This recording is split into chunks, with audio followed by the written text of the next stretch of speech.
요한계시록 오늘은 15장에 짐승을 이긴 자들의 찬양이라는 이런 주제로 하나님 말씀을 함께 나누는 시간을 갖도록 하겠어요.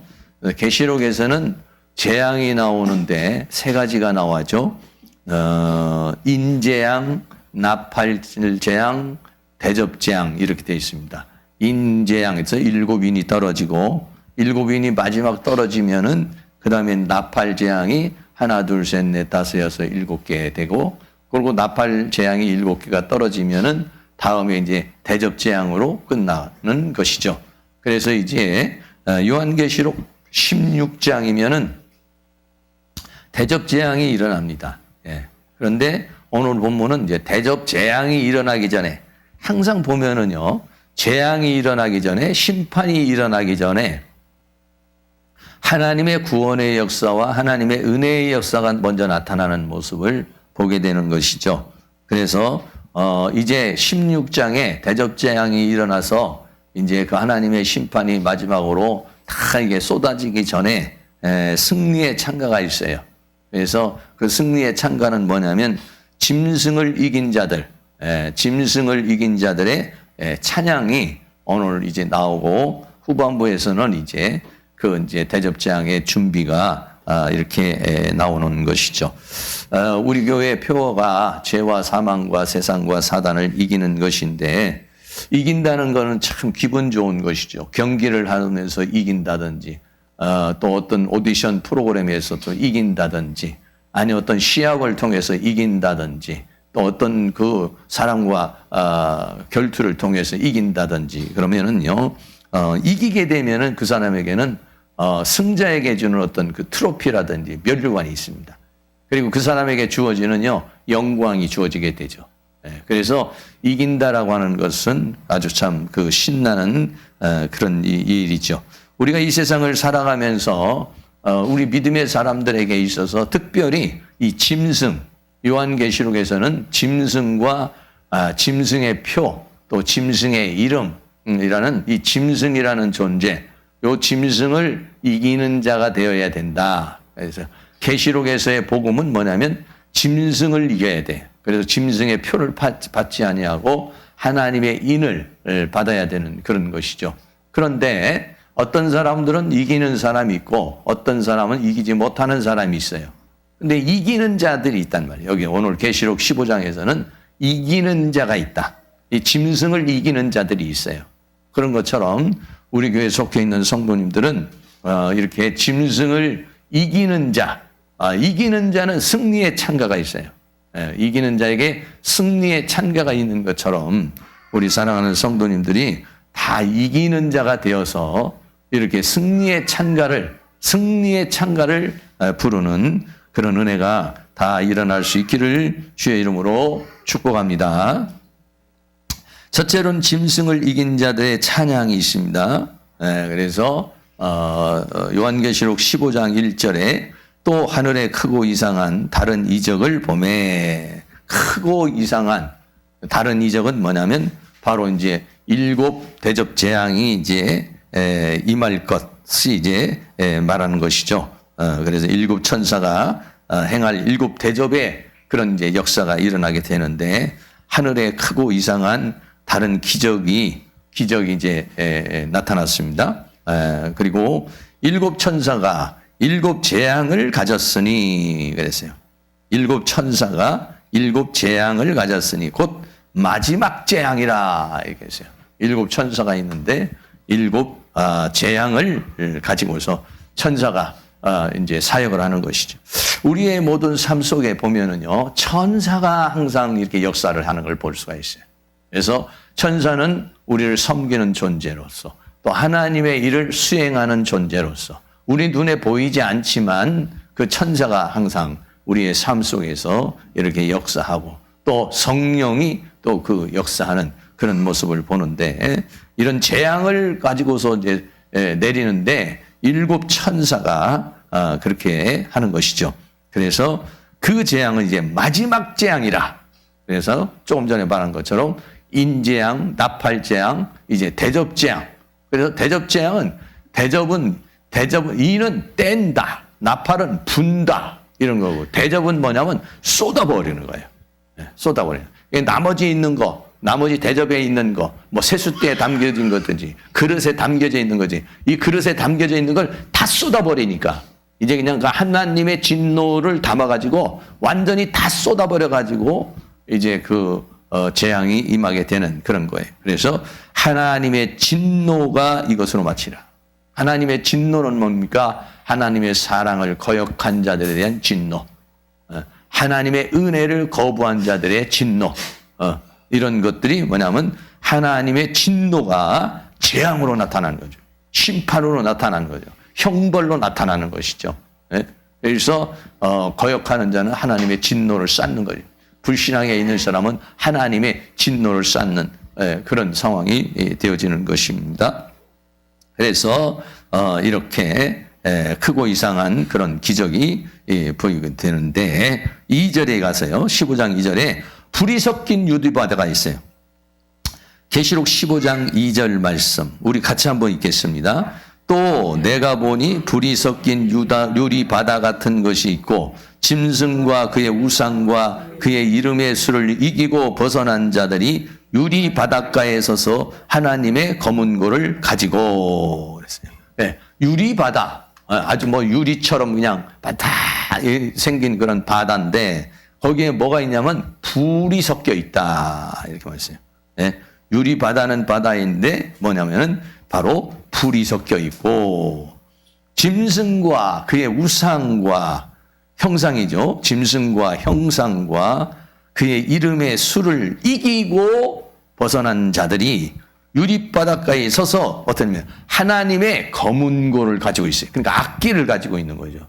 뭘 하려고? 찬양을 하는 거죠.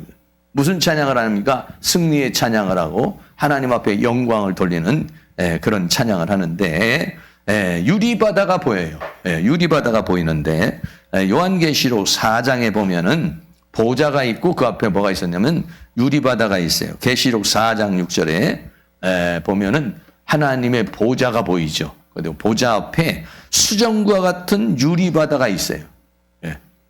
보좌 가운데 보좌 주위에 내 생물이 있는데 앞뒤에 눈이 가득하더라 그랬어요. 그런데 오늘 본문에서는 이 유리바다에 뭐가 섞이냐? 불이 섞여 있다. 유리바다는 바다인데 여기에 불이 섞여 있는 그런 모습을 우리에게 말씀해 주겠죠. 불이라고 하는 것은 뭡니까? 불은 바로 환난의 불, 고통의 불. 바다는 바다인데 이 유리바다를 건너는데 뭐가 있느냐? 바로 거기에 불이 있다라고 하는 것이죠. 그래서 환난과 고통, 그냥 유리바다가 아니라 그 불덩어리를 헤쳐서 나온 거예요. 환난을 거쳐서 나온 거예요. 이 짐승과 이 짐승을 이긴 자들은 바로 유리바다가 아니라 불 섞인 유리바다를 통과한 사람들이에요. 그 불 같은 시험, 불 같은 그러한 고통 이런 것들을 다 이겨내는 그런 것이죠. 베드로가 우리의 시험은 불 같은 시험이라 이렇게 했는데 바로 그런 것이죠. 얼마나 초대교회에 그런 핍박이 있었으면 불 같은 시험이라고 그렇게 했어요. 왜냐하면 막 불에다가 직접 그 네로 왕자 같은 경우는 사람을 위에다가 기름을 부어가지고 불을 질러서 화형을 시키기도 하고 아니면 기름가마 같은 것을 만들어서 그 기름가마에 던져서 태워서 사람을 죽이기도 하고 불 속에 집어던져서 죽이기도 하는 그런 시험이에요. 그러니까 불 같은 시험이라 이렇게 말했어요. 그런데 바로 이 짐승을 이기는 사람들은 바로 그런 불 같은 시험을 통과한 것이다. 불 같은 시험을 통과한 그런 사람들이 바로 거기에서 이제 영광을 돌리게 되는 거죠. 그래서 이 사람들은 짐승과 우상과 그의 이름의 수를 이기고 벗어난 자로 했어요. 첫째는 짐승. 이 짐승이라고 하는 것은 적그리스도 거짓 선지자를 말하는데 요한계시록 13장에 보면은 바다에서 짐승이 하나가 올라오고 7머리 10뿔을 가진 짐승이 바다에서 올라오고 그 다음에 땅에서는 새끼양 같은 짐승이 올라오고 그리고 이 짐승 두 개는 뭐냐면 거짓 그리스도 또는 거짓 선지자를 상징적으로 말해주는 거죠. 마태복음 24장 24절에 보면은 거짓 그리스도들과 거짓 선지자들이 일어나 이렇게 했어요.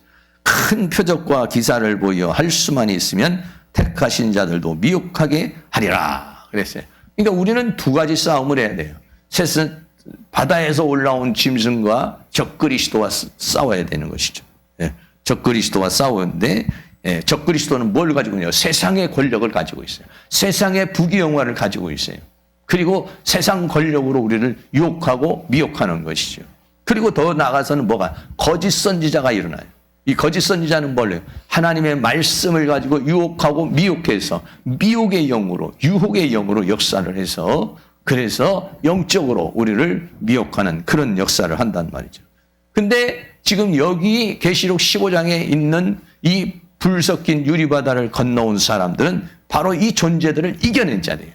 일곱 머리 열불을 한 거짓 그리스도를 적그리스도와 적그리스도 국가 또 세상과 세상에 있는 것들의 그러한 것들을 이겨낸 사람들. 거짓 선지자들을 또 이겨낸 사람들. 그러니까 우리는 실력을 두 가지를 가요. 말씀으로 충만해야 거짓 선지자를 이길 수가 있어요. 진리의 영으로 충만해야 거짓 선지자를 이길 수가 있어요. 그리고 주님으로 충만해져야 이 거짓 그리스도를 이길 수가 있는 것이죠. 이거를 이겨냈다.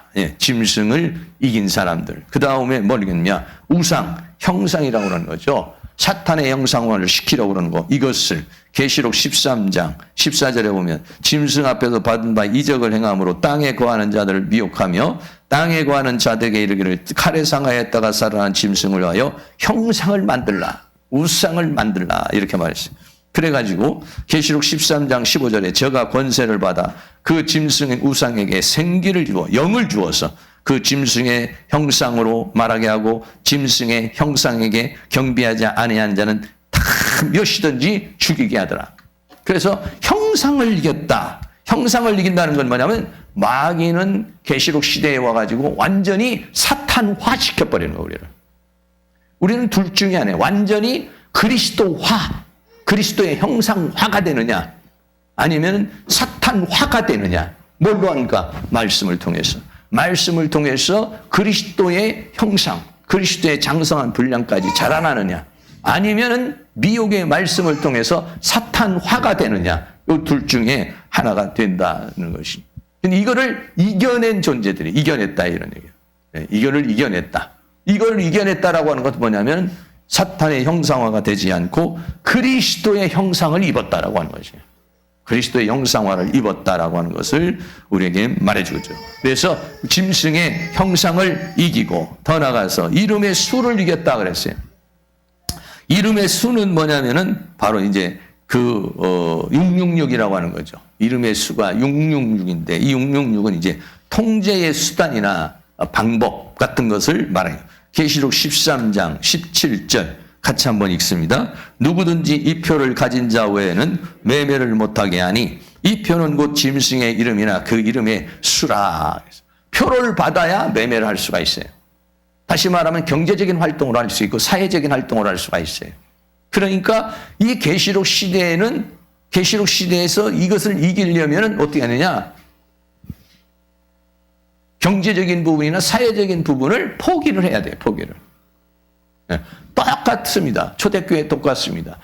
우리나라 일본 일제 시대도 마찬가지입니다. 일본의 천황에게 참배를 하고 일본에게 고개를 숙여야 사회생활도 할 수 있고 한자리 할 수도 있고 뭔가 경제적인 활동도 할 수가 있어요. 신사참배하지 않고 친일하지 않고 일본에 고개 숙이지 않으면은 천황에게 고개 숙이지 않으면은 어떡합니까? 제대로 경제활동을 할 수가 없어요. 네. 친일을 하는 사람들도 먹고 살기 위해서 하는 것이죠. 근데 그거를 거부하는 거예요, 거부. 네. 마찬가지예요. 마귀 계시록 시대에도 역시 마찬가지로 매매를 못하게 해요. 경제활동을 하고 사회활동을 할 수가 없어요. 네. 그러니까 그거를 포기할 수 있어야 된다. 네. 그거를 이겨낸 것이다, 이거는. 짐승의 표를 받아야 매매를 할 수 있는데 짐승의 표를 거부했다. 네. 이거 얼마나 어려운 것입니까, 우리가. 이 세상에 살면서 많은 사람들이 세상에 살면서 잘 먹고 잘 입고 잘 살고 그러려고 하는데 우리가 이 세상에 살면서 이런 경제적인 거 포기할 수가 있나요? 먹고 사는 거 포기할 수 있나요? 네. 그거를 포기했다는 거예요. 그거를 이겨냈다라고 하는 거예요. 그러니까 그게 너무 고통스러우니까 불 같은 시험이에요. 불이 섞인 유리바다를 통과하는 것이다. 라고 하는 거예요. 그런 부분들이죠. 그러니까 정말 우리가 초대교회와 같은 신앙을 가져야 되고 일제시대와 같은 그런 신앙을 가져야 되고 예. 그래서 그렇게 순교했던 순교자들과 같은 그러한 신앙을 갖지 아니하면은요 이 시대를 이겨나갈 수가 없다라고 하는 것입니다. 그런데 이것을 이기고 벗어난 자들이 있다는 거죠. 이기고 벗어난 자들. 계시록 12장 11절에도 이기고 벗어난 자가 있습니다. 같이 한번 있습니다. 또 여러 형제가 어린 양의 피와 자기의 증거하는 말을 인하여 저를 이기었으니 그들은 죽기까지 자기 생명을 아끼지 아니하였다. 목숨을 걸어야 돼. 목숨을. 네, 이기려면은 죽기까지 자기 생명을 아끼지 않았다. 다양한 형태로 마귀가 공격해 들어오니까 그러니까 이기고 벗어나려면은 죽기까지 자기 생명을 아끼지 않아야 그러니까 목숨을 포기해야 돼요. 네. 순교를 각오를 해야 돼요. 그래야만이 사탄의 유혹을 이길 수가 있고 짐승을 이길 수가 있어요. 그러지 않으면 짐승을 이기지를 못한다. 또 계시록 17장 14절 같이 읽습니다. 저희가 어린 양으로 더불어 싸우려니와 어린 양은 만주의 주시오 만왕의 왕이시므로 저희를 이기실 터이요. 또 그와 함께 있는 자들 곧 부르심을 입고 빼내심을 얻고 진실한 자들은 이기리로다. 예수님이 이기시니까 예수님은 만왕의 왕이요 만주의 주이니까 이기신 것처럼 우리들도 부르심을 입고 빼내심을 입고 진실한 자들은 이기리로다. 네. 사랑하는 성도님들이 이 이기는 자의 대열에 들어설 수 있기를 축복합니다. 네. 하나님께서 은혜를 주셔야죠. 하나님이 은혜를 주셔야 이 이기는 대열에 들어설 수 있는데 자, 결국 이기는 사람에게는 계시록 21장 7절에 이기는 자는 이것들을 유업으로 얻으리라 했어요.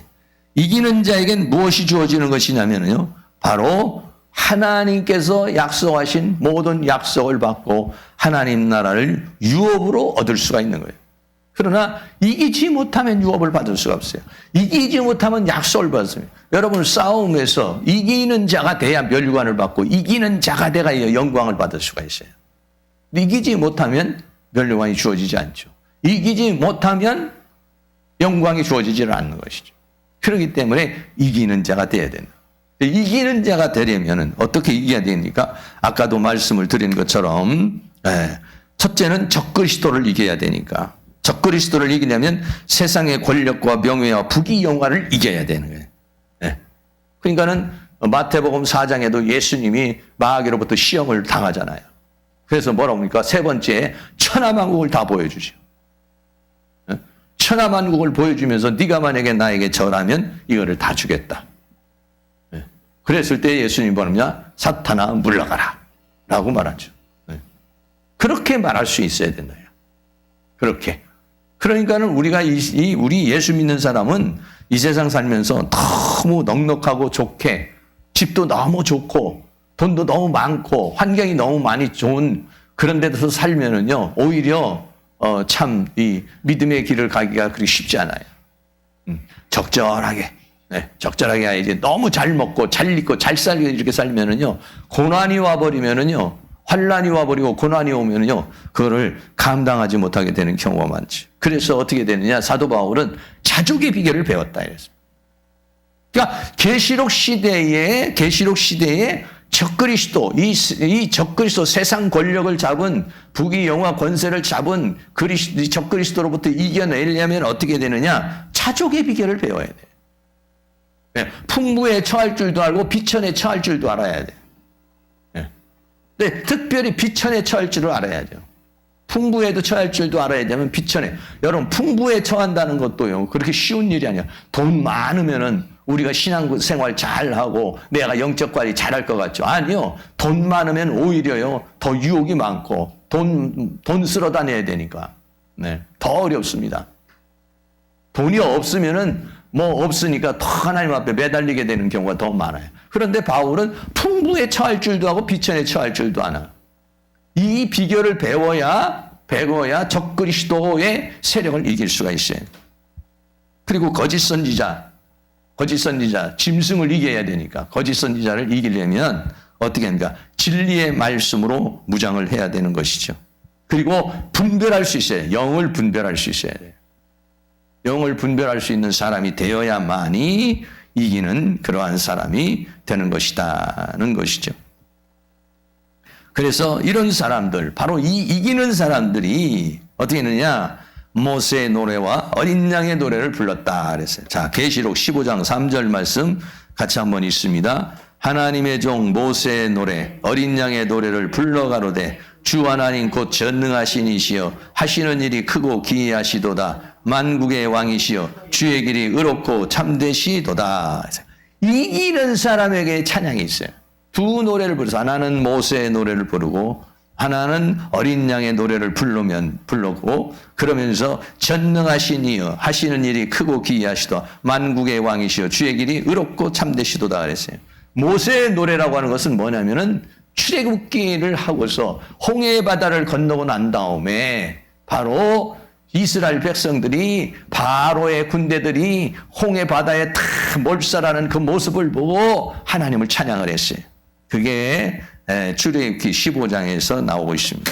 그래서 모세의 노래라는 것은 뭐냐면 홍해 바다를 건너고 난 다음에 그 위대한 역사를 일으킨 하나님을 찬양하는 노래를 불렀다. 그게 뭐냐면 이기는 자, 하나님의 은혜를 체험한 자. 그래서 바로와 그 군대들이 다 그 몰살을 당했지만 사실은 뭐 이스라엘 백성들이 힘이 있어서 그렇게 됐나요? 하나님의 능력으로 그들이 바다에 몰살을 당했죠. 그게 뭐냐면 모세의 노래라는 것이죠. 자, 출애굽기 15장 1절 읽습니다. 이때 모세와 이스라엘 자손이 이 노래로 여호와께 노래하니 일렀으되 내가 여호와를 찬송하리니 그는 높고 영화로우시며 말과 긋한 자를 바다에 던지셨음이로다. 2절 여호와는 나의 힘이요 노래시며 나의 구원이시로다. 그는 나의 하나님이시니 내가 그를 찬송할 것이요 내 아비의 하나님이시니 내가 그를 높이리로다. 여호와는 용사이시니 여호와는 그의 이름이시로다.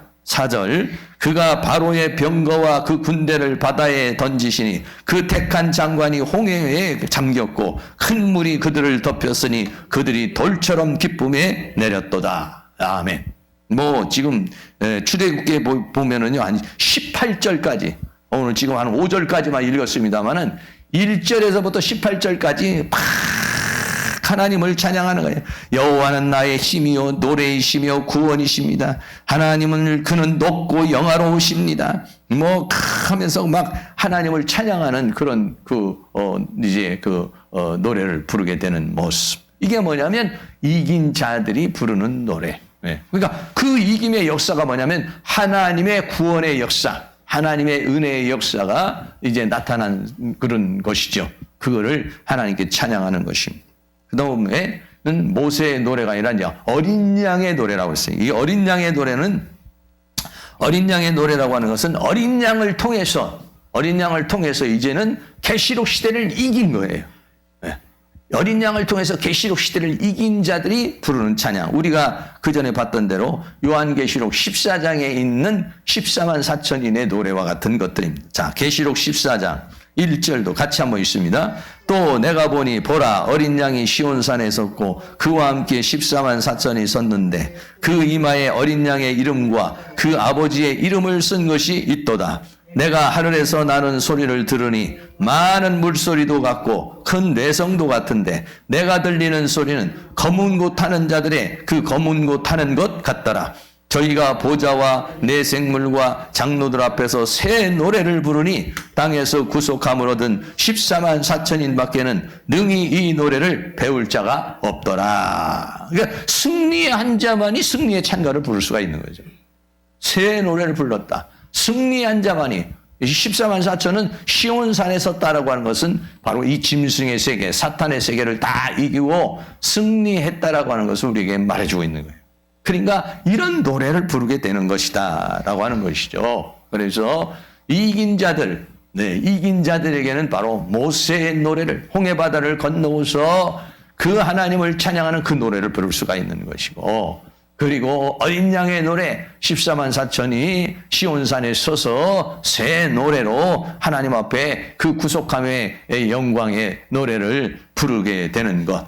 이것이 바로 승리의 찬가요, 이기는 자들이 부르는 그런 노래가 되는 것입니다. 그리고 그들이 하라기를 뭐라고 그랬냐? 주 하나님 전능하신 하나님이요 그랬어요.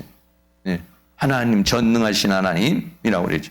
이 전능하신 하나님이라는 것은 여기서 볼 때 판토크라토르라는 그런 말, 판토크라토르라는 말인데, 이 판토크라토르라는 것은 모든, 판토라는 것은 이제 파스라는 말인데, 모든 크라토스라는 말, 이 크라테오에서 나오는데 힘이라는 말이에요.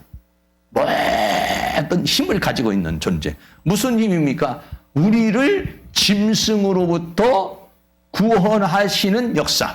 그래서 이 전능하신 할 때 판토크라토르라는 말은 전능자 또는 만물의 통치자라고 하는, 주 하나님 전능하시니요 그랬어요. 전능이 돼야 돼. 전능이. 마귀를 이길 수 있어야 되고 사탄의 세계를 몰아칠 수 있고. 그러니까 우리를 능히, 우리가 이기는 것은 뭐냐면 전능하신 하나님이 우리와 함께 하시기 때문에. 홍해바다를 건널 때에 전능하신 하나님이 홍해바다를 건너고 홍해바다를 갈라버리고 이스라엘 백성들이 지나가게 하고 애국 군대는 몰살을 시키는 것이에요. 그거 누가 할 수 있어요? 사람의 힘으로 할 수 있나요? 아니요. 판토크라토르, 전능하신 전능자만이 할 수 있는 것이다.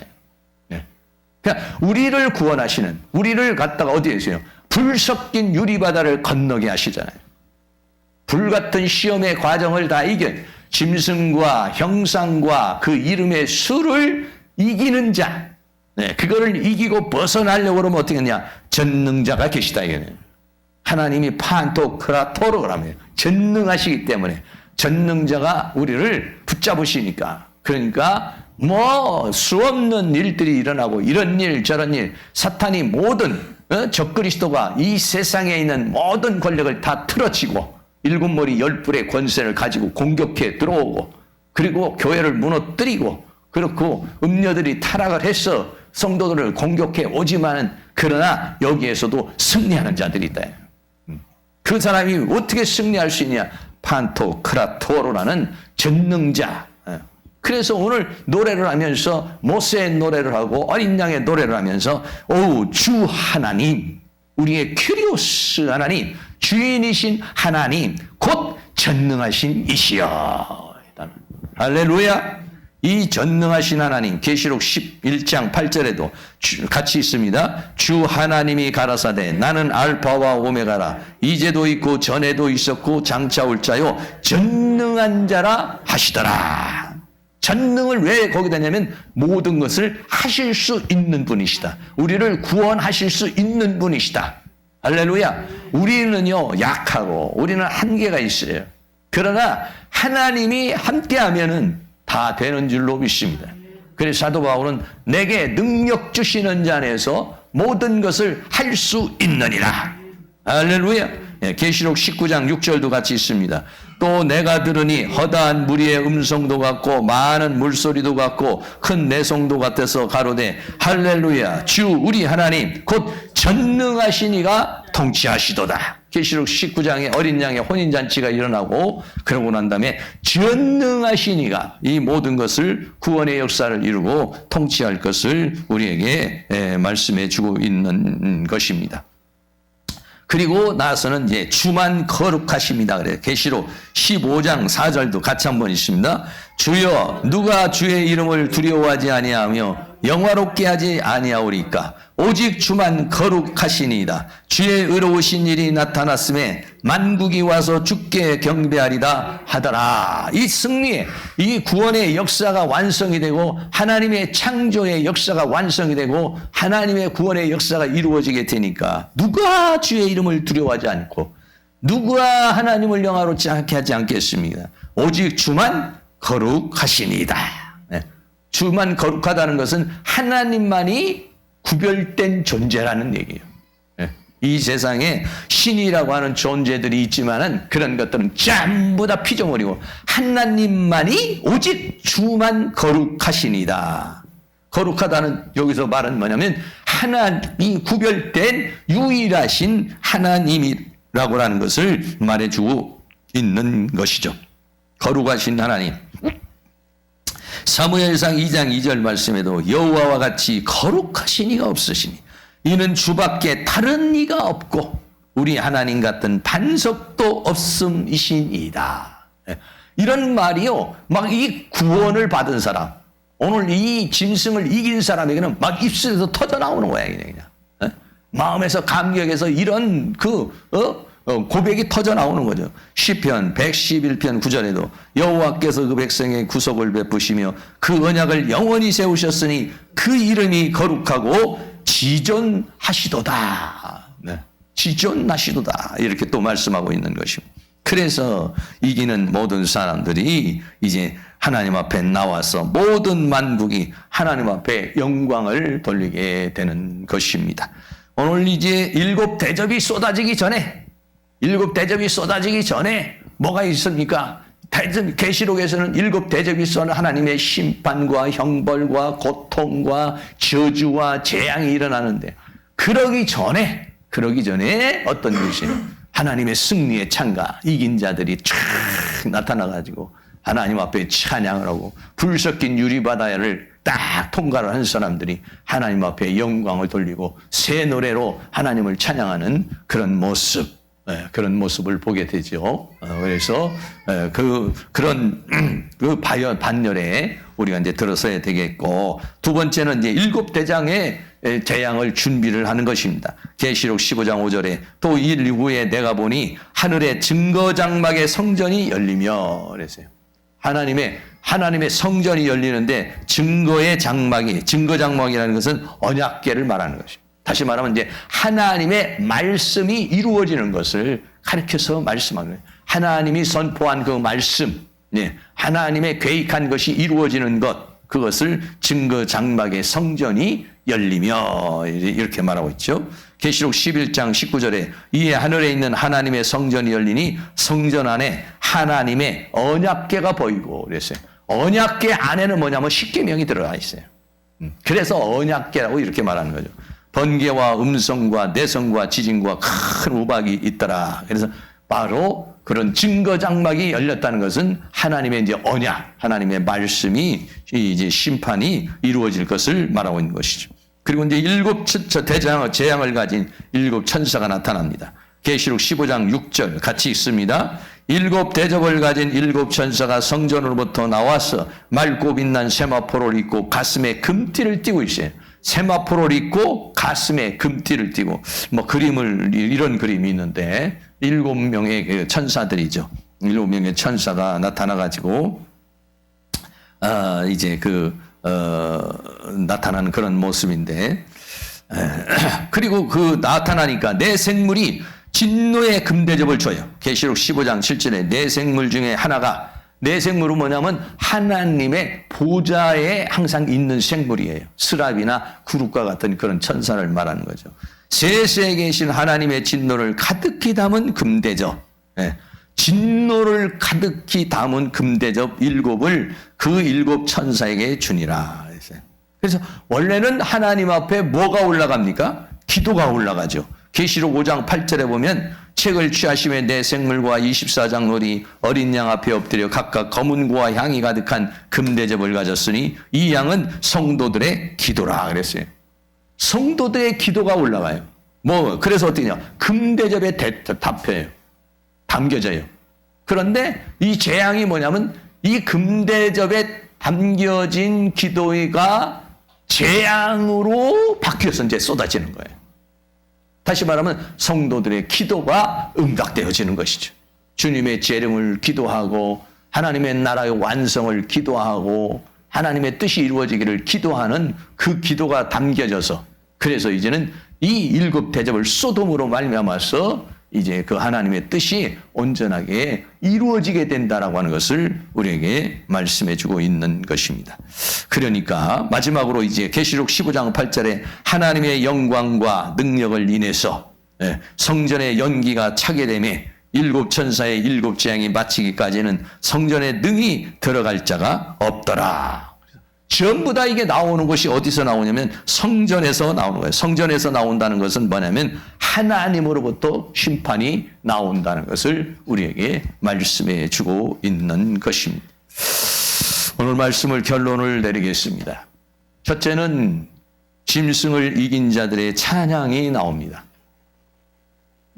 짐승을 이긴 자들의 찬양이 나오고, 두 번째는 일곱 대접 재앙 준비의 과정이 나오는 그런 모습을 우리가 보게 되는 것이죠. 일곱 대접 재앙이 쏟아지기 전에 하나님께서 짐승을 이긴 자들의 찬양으로 이제 영광을 돌리는 그런 모습을 우리가 보게 됩니다. 우리 사랑하는 모든 성도님들이 일곱 대접 재앙으로 인해 가지고 심판과 형벌에 처하는 자가 아니라, 그런 자가 아니라 이 짐승을 이긴 자들의 찬양이 여러분들이 다 되어질 수 있기를 주의 이름으로 축복합니다.